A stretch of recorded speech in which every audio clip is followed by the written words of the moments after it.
Welcome, everyone, to the Beyond the Buzzer podcast. We're going to get right into some FIBA U19 World Cup action. Yeah, it can be good. And apologies up front if we happen to mispronounce any names along the way. We'll do our best. Always tricky. Okay, so let's jump in. USA versus France. A pretty decisive win for the USA. Final score, 108-77. Yeah, 108-77.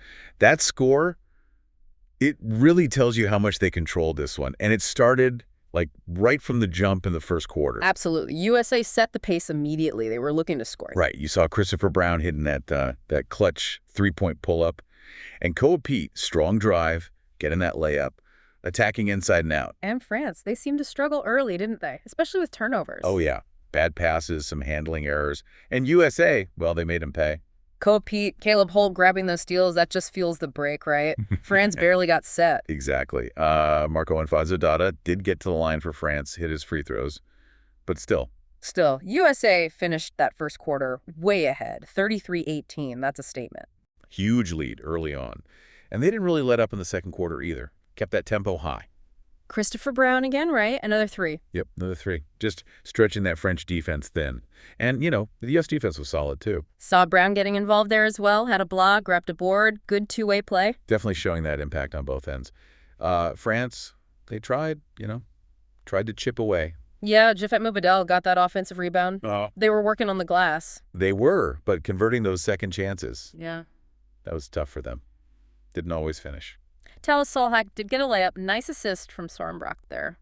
A little spark, maybe. A little one, yeah. But heading into halftime, USA was still comfortably ahead. 60-49 was the score. Okay, so second half, third quarter, France came out with some fire. They really did. Timmy Pons, he suddenly got hot. Hit a couple of big threes. Set up well, too, wasn't he? Sorenbrock, Tallis Solhack finding him. Yeah, good assists. That definitely gave France a bit of life, showed what their offense could do. But USA just kept answering. Christopher Brown, again, with a pull-up three. Just relentless offense. He was just dialed in. France's defense, it did show some moments, Yeah. Sorenbrock got a steal. And Mohamed Senka had that block. A bit more resistance there. A bit, yeah. But overall, USA's offense just had too many weapons. They finished the third still up big, 78-60. So heading into the fourth, it felt pretty much decided. Pretty much. The fourth was kind of USA sealing the deal, putting an exclamation point on it. Like that Jordan Smith Jr. alley-oop dunk. That was slick. Nice pass from J.J. Mandequit. Yeah, showed that ball movement, the athleticism. France kept hustling, though. Marc-Owen Fodzo Dada, you got another steal late. Still playing hard. Good to see. But yeah, the game ends with Mohamed Diakite missing a three for France at the buzzer. 108-77 USA. Just a really complete performance from the U.S. team, you have to say. Totally. The offense was flowing. They took advantage of almost every mistake. France made assists, steals, blocks, turned defense into instant offense.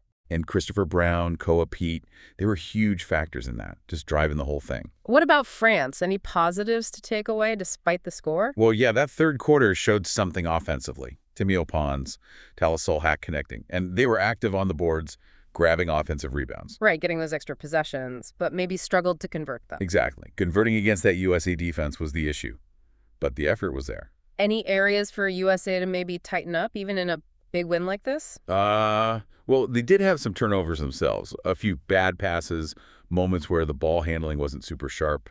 Something to clean up moving forward. Okay. And for France, the big thing seems pretty clear. Yeah, turnovers, just too many. Bad passes, losing the handle, gave USA way too many easy looks. And defensively, they struggled to stop the fast breaks, gave up too many layups. So this win really cements USA's spot, right? At the top of Group D, China and Mali in there too. Definitely puts them in a strong position.